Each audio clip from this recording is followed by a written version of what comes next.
ನಮಃ ಶಿವಾಯ. ನಮ್ಮ ಚಾನೆಲ್ ವಿಡಿಯೋಗಳ ಹೆಚ್ಚಿನ ಮಾಹಿತಿಗಾಗಿ ಸಬ್ಸ್ಕ್ರೈಬ್ ಬಟನ್ಗೆ ಕ್ಲಿಕ್ ಮಾಡಿ ನಮ್ಮ ಚಾನೆಲ್ಗೆ ಸಬ್ಸ್ಕ್ರೈಬ್ ಮಾಡಿ. ಈ ವಿಡಿಯೋ ಇಷ್ಟವಾದಲ್ಲಿ ಲೈಕ್ ಮಾಡಿ, ಶೇರ್ ಮಾಡಿ ಹಾಗೂ ಕಮೆಂಟ್ ಮಾಡಿ. ವಾಣಿ ಡೇಟು 25/3/2026. ಪ್ರಾತಃ ಮುರಳಿ. ಓಂ ಶಾಂತಿ. ಬಾಪ್ ದಾದಾ ಮಧುಬನ. ಮಧುರ ಮಕ್ಕಳೇ, ನೀವು ಮಹಾವೀರರಾಗಿದ್ದಿರಿ. ಮಾಯೆಯ ಬಿರುಗಾಳಿಗಳಿಗೆ ನೀವು ಹೆದರಬಾರದು. ಒಬ್ಬ ತಂದೆಯ ವಿನಃ ಮತ್ಯಾವುದೇ ಚಿಂತೆ ಮಾಡದೆ ಅವಶ್ಯವಾಗಿ ಪವಿತ್ರರಾಗಬೇಕಾಗಿದೆ. ಪ್ರಶ್ನೆ: ಮಕ್ಕಳಲ್ಲಿ ಯಾವ ಧೈರ್ಯವು ಸದಾ ಇದ್ದಾಗ ನೀವು ಶ್ರೇಷ್ಠ ಪದವಿಯನ್ನು ಪಡೆಯುವಿರಿ?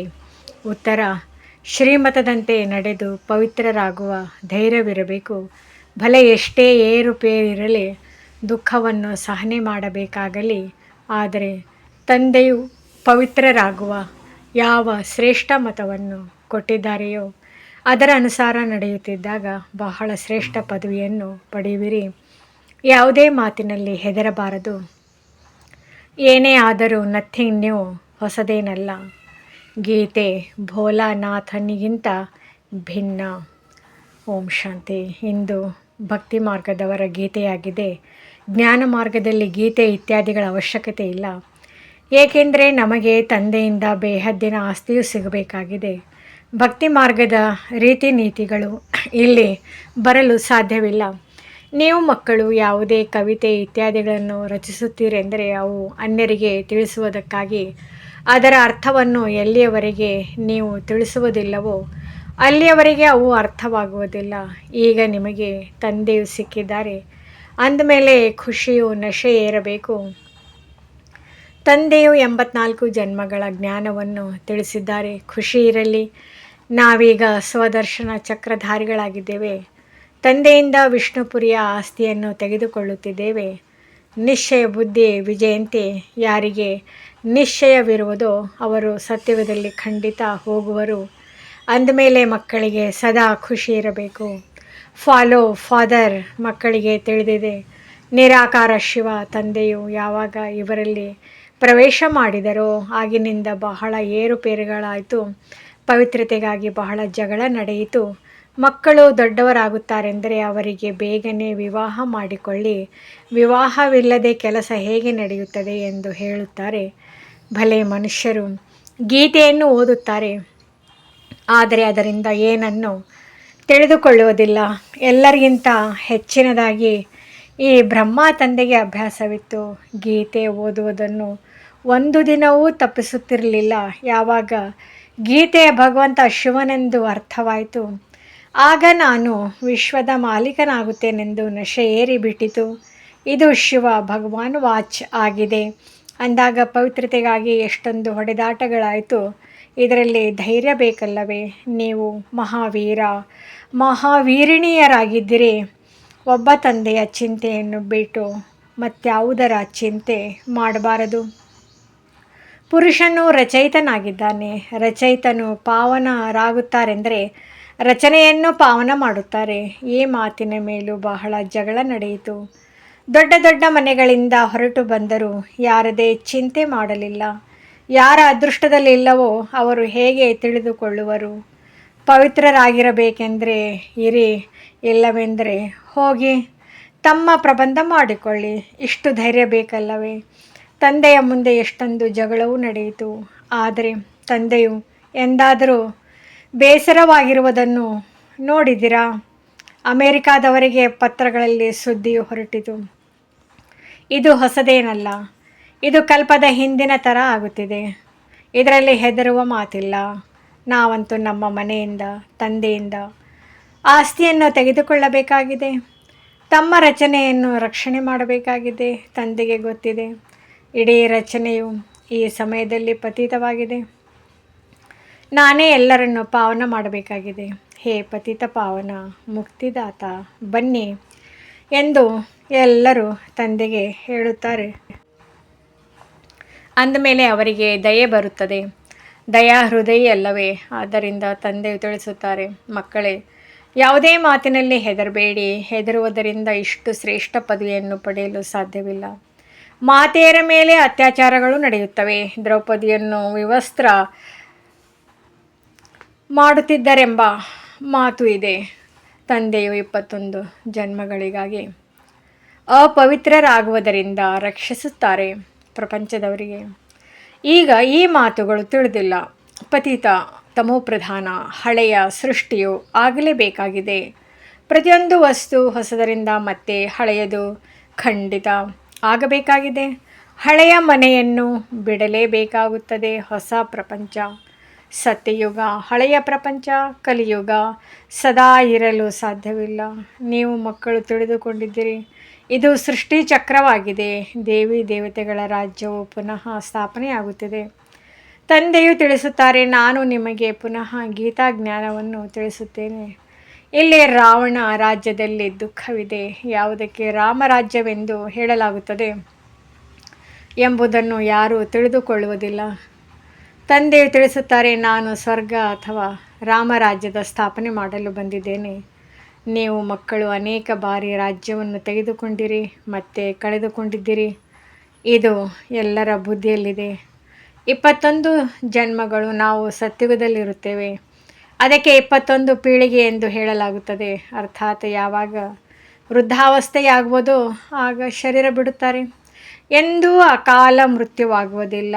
ನೀವೀಗ ತ್ರಿಕಾಲದರ್ಶಿಗಳಾಗಿ ಬಿಟ್ಟಿದ್ದೀರಿ. ಶಿವ ತಂದೆಯು ಯಾರೆಂಬುದು ನಿಮಗೆ ತಿಳಿದಿದೆ. ಶಿವನ ಮಂದಿರಗಳನ್ನು ಬಹಳಷ್ಟು ಮಾಡಿದ್ದಾರೆ. ಮೂರ್ತಿಯನ್ನಂತೂ ಮನೆಯಲ್ಲಿ ಬೇಕಾದರೂ ಇಟ್ಟುಕೊಳ್ಳಬಹುದಲ್ಲವೇ? ಆದರೆ ಭಕ್ತಿ ಮಾರ್ಗವು ಡ್ರಾಮಾದಲ್ಲಿ ನಿಗದಿಯಾಗಿದೆ. ಕೃಷ್ಣ ಅಥವಾ ಶಿವನ ಮೂರ್ತಿಯನ್ನು ಮನೆಯಲ್ಲಿ ಬೇಕಾದರೂ ಇಟ್ಟುಕೊಳ್ಳಬಹುದು. ಏಕೆಂದರೆ ಚಿತ್ರವು ಒಂದೇ ಆಗಿದೆ. ಅಂದಮೇಲೆ ಅಷ್ಟು ದೂರದವರೆಗೆ ಏಕೆ ಹೋಗುತ್ತಾರೆ? ಅವರ ಬಳಿ ಹೋಗುವುದರಿಂದ ಕೃಷ್ಣಪುರಿಯ ಆಸ್ತಿಯು ಸಿಗುವುದೇ? ನೀವೀಗ ತಿಳಿದುಕೊಂಡಿದ್ದೀರಿ. ಜನ್ಮಾಂತರದಿಂದ ನಾವು ಭಕ್ತಿ ಮಾಡುತ್ತಾ ಬಂದಿದ್ದೇವೆ. ರಾವಣ ರಾಜ್ಯದ ಆಡಂಬರ ನೋಡಿ ಎಷ್ಟಿದೆ. ಇದು ಅಂತಿಮ ಆಡಂಬರವಾಗಿದೆ. ರಾಮರಾಜ್ಯವಂತೂ ಸತ್ಯುಗದಲ್ಲಿತ್ತು. ಅಲ್ಲಿ ಈ ವಿಮಾನ ಇತ್ಯಾದಿಗಳೆಲ್ಲವೂ ಇತ್ತು. ನಂತರ ಇವೆಲ್ಲವೂ ಮಾಯವಾದವು. ಮತ್ತು ಈ ಸಮಯದಲ್ಲಿ ಇವೆಲ್ಲವನ್ನು ತಯಾರು ಮಾಡಿದ್ದಾರೆ.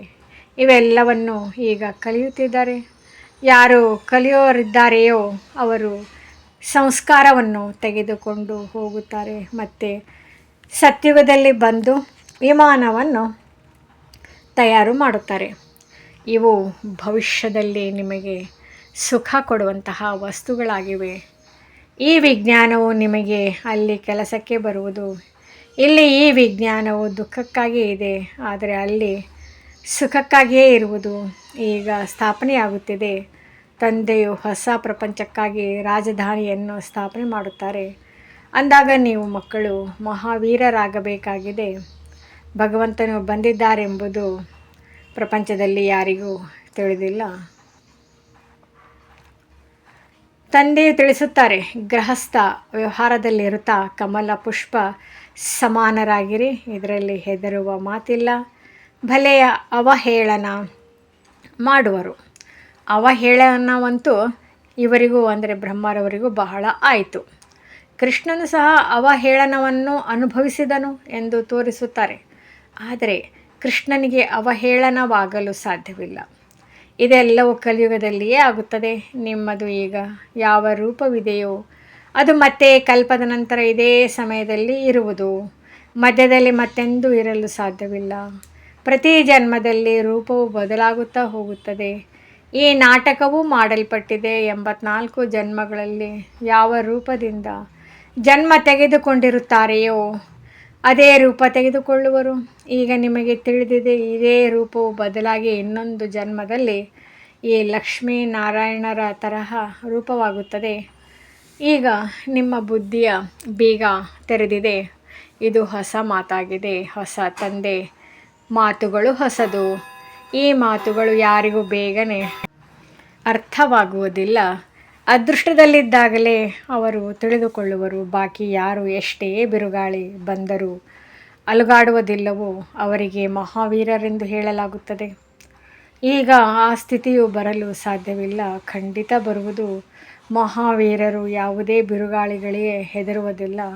ಆ ಸ್ಥಿತಿಯು ಅಂತಿಮದಲ್ಲಾಗುವುದು. ಆದ್ದರಿಂದ ಅತೀಂದ್ರಿಯ ಸುಖವನ್ನು ಗೋಪ ಗೋಪಿಕೆಯರಿಂದ ಕೇಳಿ ಎಂಬ ಗಾಯನವಿದೆ. ತಂದೆಯು ನೀವು ಮಕ್ಕಳನ್ನು ಸ್ವರ್ಗಕ್ಕೆ ಯೋಗ್ಯರನ್ನಾಗಿ ಮಾಡಲು ಬಂದಿದ್ದಾರೆ. ಕಲ್ಪದ ಹಿಂದಿನ ತರಹ ನರಕದ ವಿನಾಶವಂತೂ ಹಾಗೆಯೇ ಆಗುವುದು.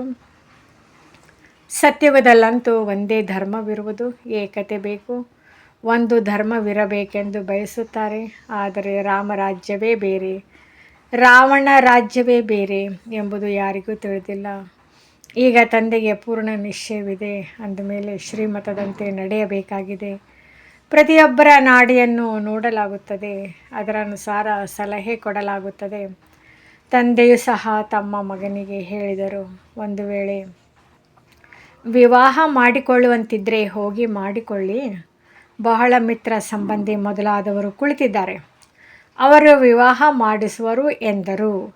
ನಂತರ ಯಾರೋ ಒಬ್ಬರು ಮುಂದೆ ಬಂದರು. ಅಂದಾಗ ಪ್ರತಿಯೊಬ್ಬರ ನಾಡಿಯನ್ನು ನೋಡಿ ತಿಳಿಸಲಾಗುತ್ತದೆ. ಕೇಳುತ್ತಾರೆ, ಬಾಬಾ, ನಮಗೆ ಇಂತಹ ಪರಿಸ್ಥಿತಿ ಇದೆ. ನಾವು ಪವಿತ್ರರಾಗಿರಲು ಬಯಸುತ್ತೇವೆ. ನಮ್ಮ ಸಂಬಂಧಿಗಳು ನಮ್ಮನ್ನು ಮನೆಯಿಂದ ಹೊರಹಾಕುತ್ತಾರೆ. ಈಗ ಏನು ಮಾಡಬೇಕು? ಅರೆ, ಇದನ್ನು ಕೇಳುತ್ತೀರಿ? ಪವಿತ್ರರಾಗಿರಬೇಕು. ಒಂದು ವೇಳೆ ಇರಲು ಸಾಧ್ಯವಾಗದಿದ್ದರೆ ಹೋಗಿ ವಿವಾಹ ಮಾಡಿಕೊಳ್ಳಿ. ಯಾರ ಜೊತೆಯಾದರೂ ನಿಶ್ಚಿತಾರ್ಥವಾಗಿದೆ ಅಂದರೆ ಅವರನ್ನು ಖುಷಿಪಡಿಸಬೇಕೆಂದು ತಿಳಿಯುವುದಾದರೆ ಹೋಗಿ ವಿವಾಹ ಮಾಡಿಕೊಳ್ಳಿ. ಆದರೆ ಮಾಂಗಲ್ಯವನ್ನು ಕಟ್ಟಿಸುವ ಸಮಯದಲ್ಲಿ ಈ ನಿಮ್ಮ ಪತಿಯೇ ನಿಮಗೆ ಗುರುವಾಗಿದ್ದಾರೆ ಎಂದು ಹೇಳುತ್ತಾರೆ. ನೀವು ಅವರಿಂದ ಬರೆಸಿಕೊಳ್ಳಿ, ನಾನು ನಿಮ್ಮ ಗುರು ಈಶ್ವರನಾಗಿದ್ದೇನೆ ಎಂಬುದನ್ನೇ ನೀವು ಒಪ್ಪುತ್ತೀರಾ? ಹಾಗಾದರೆ ಈಗ ನಾನು ಪವಿತ್ರವಾಗಿರಬೇಕೆಂದು ಆದೇಶ ನೀಡುತ್ತೇನೆ ಎಂದು ಹೇಳಬೇಕು. ಇದರಲ್ಲಿ ಸಾಹಸ ಬೇಕಲ್ಲವೇ? ಗುರಿಯು ಬಹಳ ಉನ್ನತವಾಗಿದೆ, ಪ್ರಾಪ್ತಿಯು ಬಹಳ ಬಲವಾಗಿದೆ. ಯಾವಾಗ ಪ್ರಾಪ್ತಿಯ ಬಗ್ಗೆ ಅರಿವು ಇರುವುದಿಲ್ಲವೋ ಆಗ ಕಾಮದ ಬೆಂಕಿ ಬೀಳುತ್ತದೆ. ತಂದೆಯು ತಿಳಿಸುತ್ತಾರೆ, ಇಷ್ಟು ದೊಡ್ಡ ಪ್ರಾಪ್ತಿಯಾಗುತ್ತದೆ ಅಂದಮೇಲೆ ಒಂದು ಜನ್ಮ ಪವಿತ್ರವಾಗಿದ್ದರೆ ಏನು ದೊಡ್ಡ ಮಾತು. ನಾನು ನಿಮ್ಮ ಪತಿ ಈಶ್ವರನಾಗಿದ್ದೇನೆ. ನನ್ನ ಆಜ್ಞೆಯಂತೆ ನೀವು ಪವಿತ್ರರಾಗಿರಬೇಕು. ಹೀಗೆ ತಂದೆಯು ಯುಕ್ತಿಗಳನ್ನು ತಿಳಿಸುತ್ತಾರೆ. ಭಾರತದಲ್ಲಿ ಈ ನಿಯಮವಿದೆ. ಸ್ತ್ರೀಗೆ ನಿಮ್ಮ ಪತಿಯೇ ಈಶ್ವರನಾಗಿದ್ದಾರೆ, ಅವರ ಆಜ್ಞೆಯಲ್ಲಿರಬೇಕು.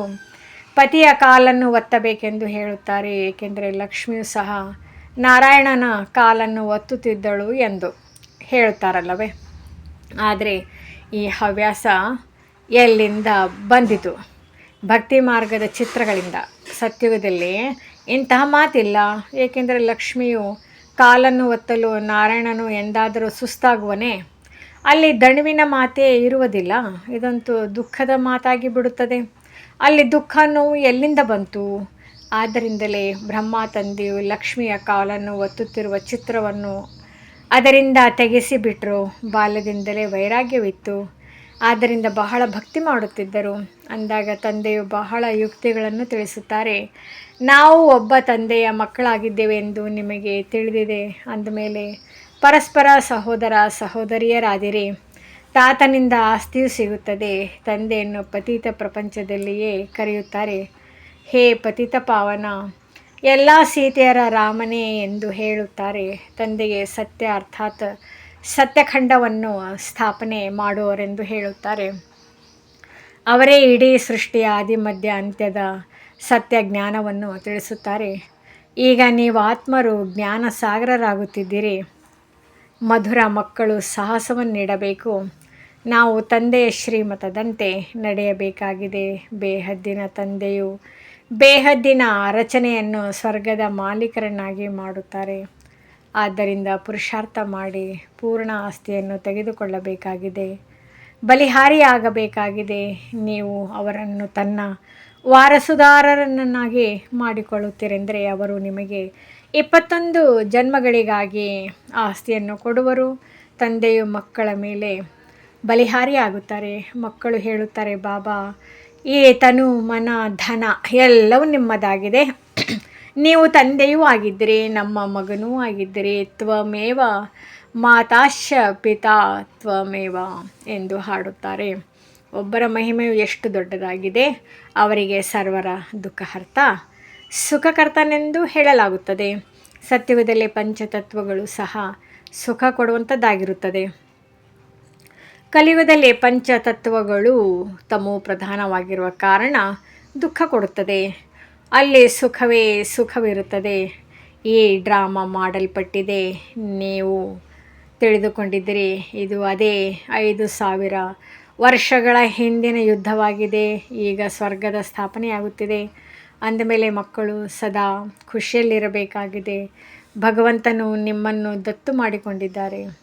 ಆದ್ದರಿಂದ ನೀವು ಮಕ್ಕಳಿಗೆ ತಂದೆಯು ಶೃಂಗಾರವನ್ನು ಮಾಡುತ್ತಾರೆ ಮತ್ತು ಓದಿಸುತ್ತಾರೆ. ಒಳ್ಳೆಯದು. ಮಧುರ ಅಗಲಿ ಹೋಗಿ ಮರಳಿ ಸಿಕ್ಕಿರುವ ಮಕ್ಕಳ ಪ್ರತಿ ಮಾತಾಪಿತಾ ಬಾಬ್ದಾದರವರ ನೆನಪು, ಪ್ರೀತಿ ಹಾಗೂ ಸುಪ್ರಭಾತ. ಆತ್ಮಿಕ ಮಕ್ಕಳಿಗೆ ಆತ್ಮಿಕ ತಂದೆಯ ನಮಸ್ತೆ. ಧಾರಣೆಗಾಗಿ ಮುಖ್ಯ ಸಾರ.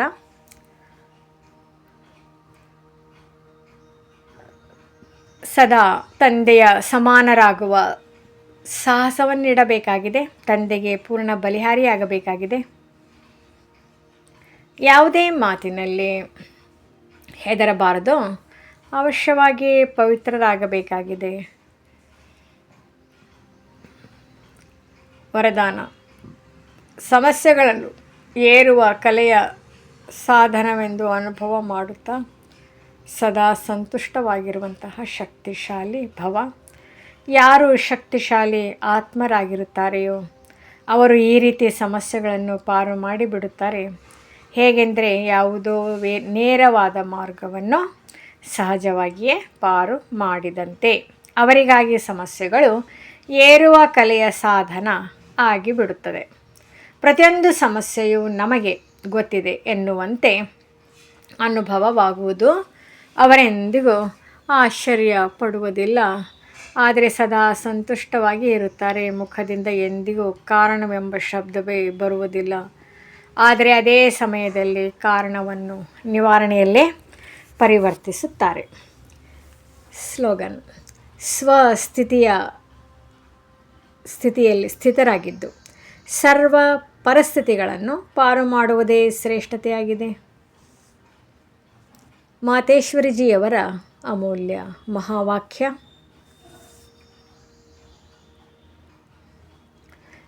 ಪರಮಾರ್ಥದಿಂದ ವ್ಯವಹಾರ ಸ್ವತಃವಾಗಿ ಸಿದ್ಧವಾಗುವುದು. ಭಗವಾನ್ ವಾಚ್: ನೀವು ನನ್ನ ಮುಖಾಂತರ ಪರಮಾರ್ಥವನ್ನು ತಿಳಿದು ನನ್ನ ಪರಮ ಪದವಿಯನ್ನು ಪ್ರಾಪ್ತಿ ಮಾಡಿಕೊಳ್ಳುವಿರಿ. ಅರ್ಥಾತ್ ಪರಮಾರ್ಥವನ್ನು ತಿಳಿಯುವುದರಿಂದ ವ್ಯವಹಾರ ಸಿದ್ಧವಾಗುತ್ತದೆ. ನೋಡಿ, ದೇವತೆಗಳ ಮುಂದೆ ಪ್ರಕೃತಿಯಂತೂ ಚರಣಗಳ ದಾಸಿಯಾಗಿರುತ್ತದೆ. ಈ 5 ತತ್ವ ಸುಖ ಸ್ವರೂಪರಾಗಿ ಮನ ಇಚ್ಛಿತ ಸೇವೆ ಮಾಡುತ್ತದೆ. ಈ ಸಮಯದಲ್ಲಿ ನೋಡಿ, ಮನ ಇಚ್ಛಿತ ಸುಖ ಕೊಡದ ಕಾರಣ ಮನುಷ್ಯರಿಗೆ ದುಃಖ, ಅಶಾಂತಿ ಪ್ರಾಪ್ತಿಯಾಗುತ್ತಿರುತ್ತದೆ. ಸತ್ಯುಗದಲ್ಲಿ ಅಂತೂ ಈ ಪ್ರಕೃತಿ ಬಹಳ ವಿಧೇಯವಾಗಿರುತ್ತದೆ. ನೋಡಿ, ದೇವತೆಗಳ ಜಡಚಿತ್ರಗಳ ಮೇಲೂ ಸಹ ಎಷ್ಟು ವಜ್ರ ವೈಢೂರ್ಯದ ಆಭರಣಗಳನ್ನು ತೊಡಿಸಿರುತ್ತಾರೆ. ಅಂದಾಗ ಚೈತನ್ಯದಲ್ಲಿ ಪ್ರತ್ಯಕ್ಷವಾಗಿದ್ದಾಗ ಎಷ್ಟು ವೈಭವದಿಂದ ಇದ್ದಿರಬಹುದು. ಈ ಸಮಯದಲ್ಲಿ ಮನುಷ್ಯರು ಹಸುವಿನಿಂದ ಸಾಯುತ್ತಿರುತ್ತಾರೆ ಮತ್ತು ಜಡಚಿತ್ರಗಳ ಮೇಲೆ ಕೋಟ್ಯಾಂತರ ರೂಪಾಯಿ ಖರ್ಚು ಮಾಡುತ್ತಾರೆ. ಅಂದಾಗ ಇದರಲ್ಲಿ ಏನು ವ್ಯತ್ಯಾಸ ಇದೆ? ಖಂಡಿತ ಅವರು ಇಂತಹ ಶ್ರೇಷ್ಠ ಕರ್ಮ ಮಾಡಿದ್ದಾರೆ. ಅದಕ್ಕಾಗಿಯೇ ಅವರ ನೆನಪಾರ್ಥ ಮಾಡಲಾಗಿದೆ. ಅವರ ಪೂಜೆಯೂ ಸಹ ಎಷ್ಟು ಆಗುತ್ತದೆ. ಅವರು ನಿರ್ವಿಕಾರಿ ಪ್ರವೃತ್ತಿಯಲ್ಲಿದ್ದರೂ ಸಹ ಕಮಲ ಪುಷ್ಪದ ಸಮಾನವಾದ ಅವಸ್ಥೆಯಲ್ಲಿದ್ದರು. ಆದರೆ ಈಗ ಆ ನಿರ್ವಿಕಾರಿ ಪ್ರವೃತ್ತಿಗೆ ಬದಲಾಗಿ ವಿಕಾರಿ ಪ್ರವೃತ್ತಿಯಲ್ಲಿ ಹೋಗಿದ್ದಾರೆ. ಆ ಕಾರಣ ಎಲ್ಲರೂ ಪರಮಾರ್ಥವನ್ನು ಮರೆತು ವ್ಯವಹಾರದ ಕಡೆ ತೊಡಗಿ ಬಿಟ್ಟಿದ್ದಾರೆ. ಆದ್ದರಿಂದ ಫಲಿತಾಂಶ ವಿರುದ್ಧವಾಗಿ ಹೋಗುತ್ತದೆ. ಈಗ ನಿಮಗೆ ಸ್ವಯಂ ಪರಮಾತ್ಮ ಬಂದು ವಿಕಾರಿ ಪ್ರವೃತ್ತಿಯನ್ನು ತೆಗೆದು ನಿರ್ವಿಕಾರಿ ಪ್ರವೃತ್ತಿಯನ್ನು ಕಲಿಸುತ್ತಾರೆ. ಯಾವುದರಿಂದ ನಮ್ಮ ಜೀವನ ಸದಾಕಾಲಕ್ಕಾಗಿ ಸುಖಿಯೇ ಆಗುತ್ತದೆ. ಆದ್ದರಿಂದ ಮೊದಲು ಬೇಕು ಪರಮಾರ್ಥ, ನಂತರ ವ್ಯವಹಾರ. ಪರಮಾರ್ಥದಲ್ಲಿರುವುದರಿಂದ ವ್ಯವಹಾರ ತಾನಾಗಿ ಸಿದ್ಧವಾಗಿ ಬಿಡುವುದು. ಓಂ ಶಾಂತಿ. ಅವ್ಯಕ್ತ ಸೂಚನೆ: ನಿಶ್ಚಯದ ಫೌಂಡೇಶನ್ ಅಂದರೆ ತಳಪಾಯವನ್ನು ಬಲಗೊಳಿಸಿ ಸದಾ ನಿರ್ಭಯ ಮತ್ತು ನಿಶ್ಚಿಂತರಾಗಿರಿ. ಹೇಗೆ ವೈದ್ಯರು ರೋಗಿಯನ್ನು ಮೊದಲು ತರುತ್ತಾರೆ, ಅವರಿಗೆ ವಿಶ್ವಾಸ ಬರುತ್ತದೆ, ಇವರು ಬಹಳ ಒಳ್ಳೆಯ ವೈದ್ಯರಾಗಿದ್ದಾರೆ, ಇಲ್ಲಿಂದ ಒಳ್ಳೆಯ ಚಿಕಿತ್ಸೆ ಸಿಗುವುದು. ಹಾಗೆಯೇ ವೈದ್ಯರು ಎಷ್ಟೇ ಒಳ್ಳೆಯ ಔಷಧಿ ಕೊಡಲಿ, ಆದರೆ ಒಂದು ವೇಳೆ ವಿಶ್ವಾಸವಿಲ್ಲವೆಂದರೆ ಆ ಔಷಧಿಯ ಪ್ರಭಾವವಿರುವುದಿಲ್ಲ.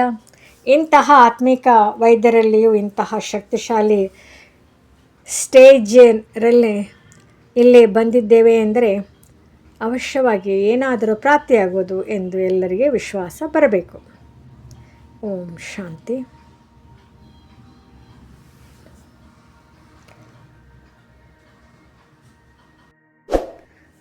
ಈ ವಿಡಿಯೋ ಇಷ್ಟವಾದಲ್ಲಿ ಹೆಚ್ಚಿನ ಮುರಳಿಗಳ ಮಾಹಿತಿಗಾಗಿ ನಮ್ಮ ಚಾನಲ್ಗೆ ಸಬ್ಸ್ಕ್ರೈಬ್ ಮಾಡಿ. ತಮಗೆ ವಿಡಿಯೋ ನೋಟಿಫಿಕೇಷನ್ ಸಿಗ್ತಾ ಇರುವುದು.